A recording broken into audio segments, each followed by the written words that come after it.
Do what thou wilt should be the whole of the law. A link to the full text of the postcards for probationers is included in the description box below. Postcard 1, Theorems. Summary. These postcards are misleadingly simple lists of maxims. In fact, they are a concise summation of the Great Order's method of attainment. I would compare them to the basic canonical lists underlying the Theravadan Buddhist tradition. For example, the Four Noble Truths, the Eightfold Path, the Law of Dependent Origination, etc. Just as these lists summarize the essence of the Buddha's teachings for achieving nirvana, so the bullet points of the postcards lay out the path of attainment taught in the AA. Theorem 1. The world progresses by virtue of the appearances of Christs, geniuses. Response. Genius is expressed by creative inspiration. For example, is described by Friedrich Nietzsche's idea of the will to power as the subject's psychological drive towards creative self-making, whereby one treats one's life as a work of art. And all these ideas are practically equivalent to Aleister Crowley's concept of the magical true will.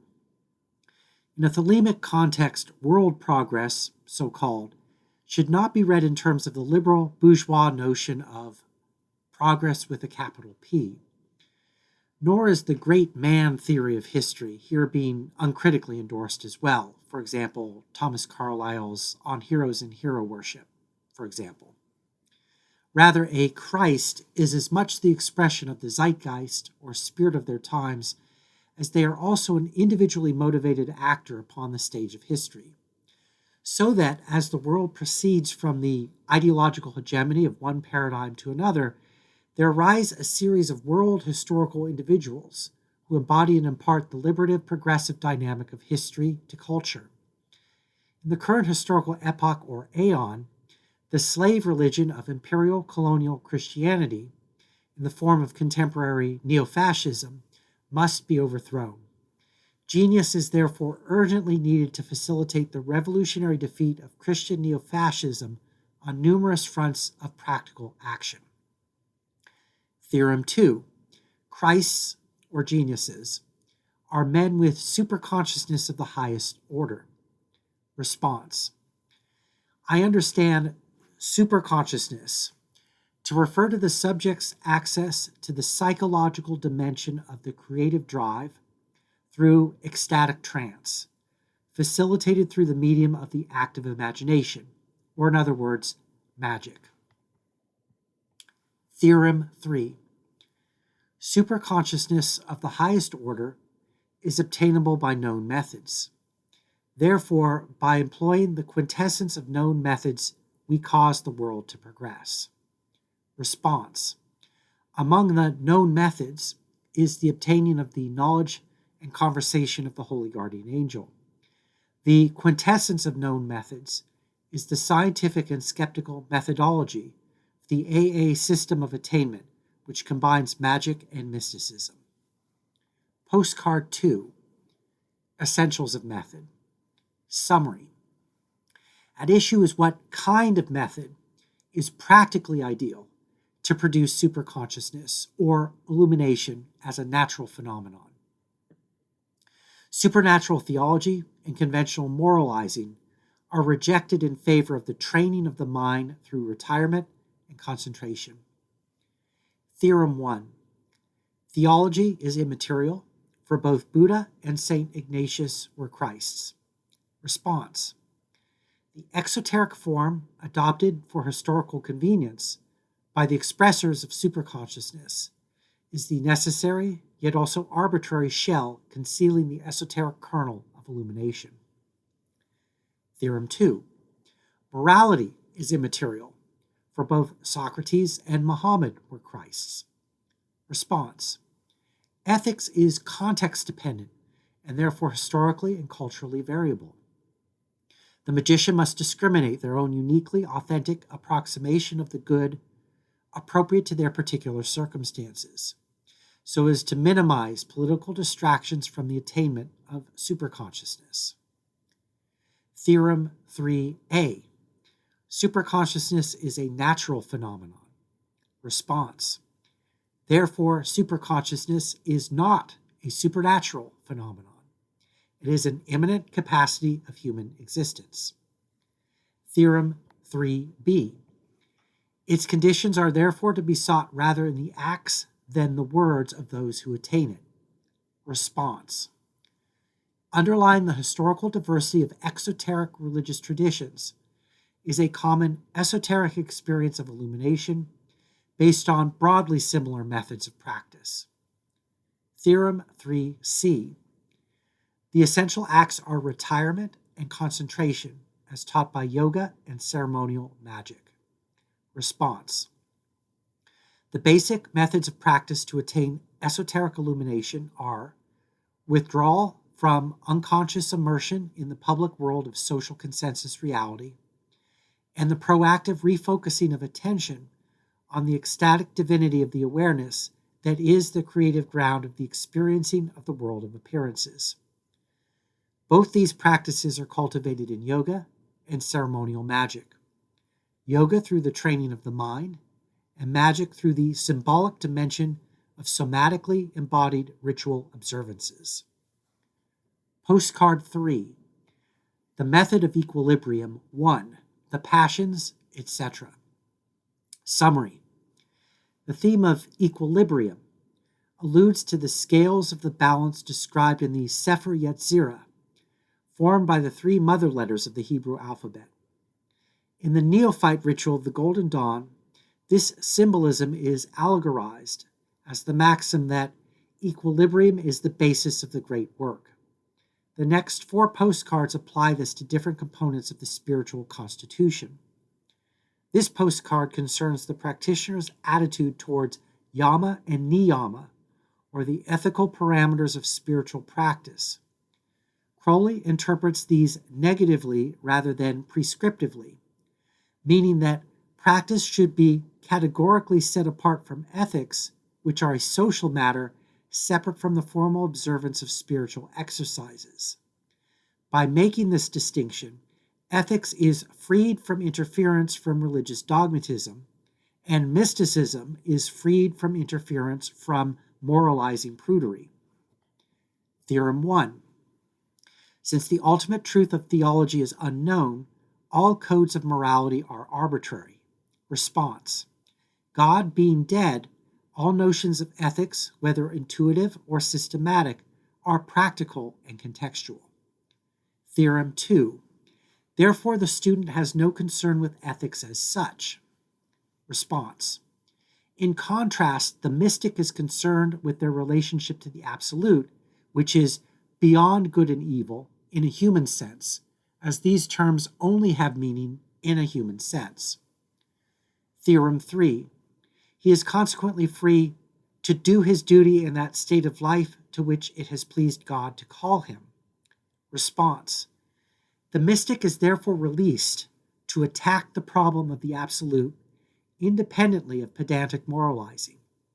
Likewise, they may responsibly address whatever ethical situations arise within whatever practical context they occur without bringing absolutes into the issue. Note, the quotation in the theorem is a paraphrase from Paul's epistles describing the attitude of faith. Postcard 4. The method of equilibrium 2. The reason. Summary. Jnana Yoga is the method of achieving moksha or liberation through philosophical ratiocination. One uses the mind to understand itself, particularly its limitations, and thereby transcend itself, so that thinking becomes transparent to receiving intuitions from neshama. Theorem 1. Since truth is supra-rational, any rational statement is false. Response. For Aristotle's analytical logic, A is only A to the extent that its concept excludes that which is not A. In contrast, for Hegel's dialectical logic, A is only A to the extent that its concept includes the way that it is also not A. Everything that can be interpreted a certain way can also be interpreted differently. God being dead, there is no absolute horizon of being that can foundationally ground the truth of truth. Theorem 2. Let the student then contradict every proposition that presents itself to him. Response. Everything is already also its opposite. By tarrying with the negative and including in our thinking positions and viewpoints that we do not agree with or that stand outside of our usual experience, we gain a bigger conception of the world and transcend the personal boundary of the mind. Theorem 3. Rational ideas being thus expelled from the mind, there is room for the apprehension of spiritual truth. It should be remarked that this does not destroy the validity of reasoning on their own plane. Response. When all the different particular ways a phenomenon can be interpreted have been included in our comprehension and coordinated, do we arrive at the whole, the speculative and spiritual intuition of the supra-rational truth, not in a metaphysical sense, but in a concrete, practical, and historical sense of truth. Neshama is the activity of the self-functioning as a whole, with the Ruach working as a part of that whole. Postcard 5. The method of equilibrium 3. The spiritual sensorium. Summary. This postcard lays out a methodology for astral projection and by extension any kind of visionary experience using the faculty of the imagination. Skepticism is emphasized, and the magician is strongly cautioned not to take any imaginative experience literally. Theorem 1. Man being a finite being, he is incapable of apprehending the infinite, nor does his communion with infinite being, true or false, alter this fact. Response. We never directly know the truth or falsity of anything. We accept the adequacy of our ideas to the extent they do or do not have a degree of fit with our experience. Also, all knowledge is formulated in language, and all language is inherently metaphorical. Through metaphor, and through the practical usefulness of our language usages in the context of these skills and practices that knit together human life, we are always already in continual communion with reality that we poetically call infinite being. Theorem 2.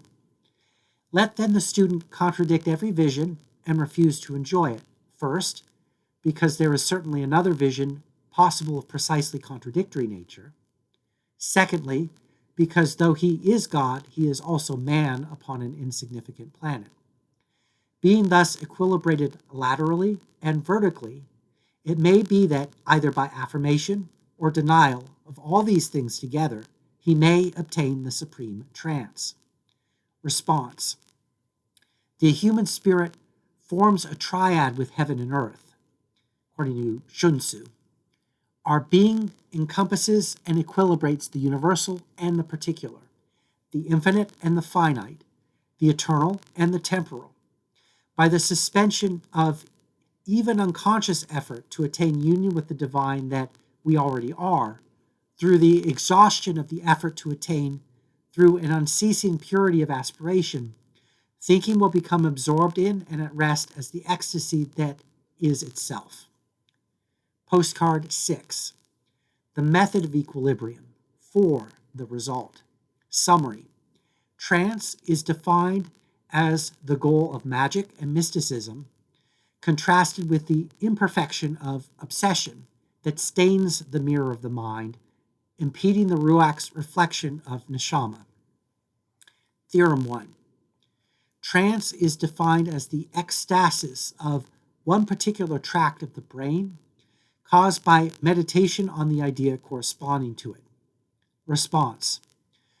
According to Spinoza's mind-body modal dualism, the mind and the brain are simply two modes of talking about the same object.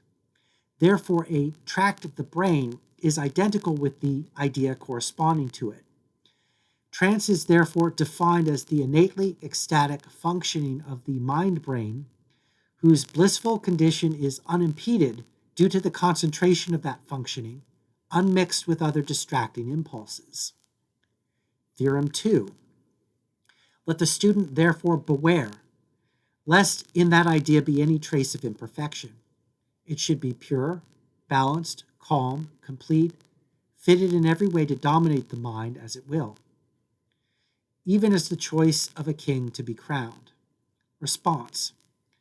As the magician discerns their true will, and with it their personally divine mode of self-expression, thereby optimizing their potentiality for being, let them take care that their discrimination is true in the sense of being authentically adequate to address the complexities of the unique historical context of their personal existence. Theorem 3. So will the decrees of this king be just and wise, as he was just and wise before he was made king. The life and work of the mystic will reflect, though dimly, the supreme guiding force of the mystic, the highest trance to which he has attained. Response. A useful criterion for spiritual discernment is that if the aspiration of the mystic is pure, then the results attained by that aspiration will be pure. Honest labor produces quality workmanship. Or, as the poet Allen Ginsberg said, if the poet's mind is shapely, the poem will be shapely. Postcard 7. Mistakes of Mystics. Summary. Traditional pre-modern Christian mysticism, in common with similar Jewish pietistic observances, are attuned to the economic rhythms of the medieval life world. Regardless, their methods remain useful for the modern magician, provided they are approached critically and tested by experience. Skepticism is especially important. It should be used to alchemically dissolve the monotheistic shell, hiding the experiential kernel that underlies these traditions. What happens if mysticism is treated not as a way to validate a predetermined set of beliefs, but instead as an open-ended process of creative self-making? Theorem 1. Since truth is supra-rational, it is incommunicable in the language of reason. Response. Truth is the all of the whole, the macrocosm. The microcosm of the human person is a part of the whole that mirrors the whole, like Leibniz's monads. The microcosm uses language to structure its mirroring of the macrocosm through what Lacan calls the imaginary. Language and the reasoning based on language is analytical, using semiotic categories to divide up the whole into parts. These are what the Book of the Law refers to as space marks. See, for example, chapter 1, verse 52. Therefore, it is perspectival, and its view of the whole is always partial and incomplete. Theorem 2. Hence, all mystics have written nonsense, and what sense they have written is so far untrue. Response. Any claim by mystics to have direct access to the truth of the whole should be treated with skepticism. However, their intuitions may have a valid metaphorical relationship to the whole that transcends the partiality of their viewpoint and therefore communicates some genuinely transpersonal understanding symbolically. Quote, all words are sacred and all prophets true, save only that they understand a little. But thou hast all in the clear light, and some, though not all, in the dark. Book of the Law, chapter 1, verse 56. The clear light here is the lux, or light, of theurgic possession by the holy daimon. Theorem 3. Yet, as a lake yields a truer reflection of the sun than a torrent, he whose mind is best balanced will, if he become a mystic, become the best mystic. Response. The macrocosm includes parts of itself that are incomplete. This means that the all is the not all and vice versa. Therefore, although the mind is partial in its metaphorical mirroring of the whole, this very partiality directly instantiates the real of the whole. We can peer through this crack of the not all, catching glimpses of the all, from which we can intuit aspects of truth of the whole.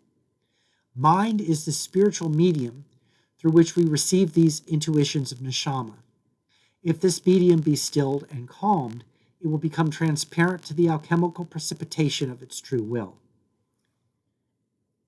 Postcard 8, Yoga and Magic. Summary. This postcard schematically outlines the branches of yoga and magic and proposes their practical equivalence to each other. They both unite the mind to a single idea. If this idea is of the divine, and therefore equilibrated with Paul Tillich's horizon of ultimate concern, then the result will be the ecstasy called silence. Otherwise, qliphothic obsession may result and should be guarded against by the practitioner. Theorem 1. Yoga is the art of uniting the mind to a single idea. It has 4 methods. Jnana Yoga, union by knowledge. Raja Yoga, union by will.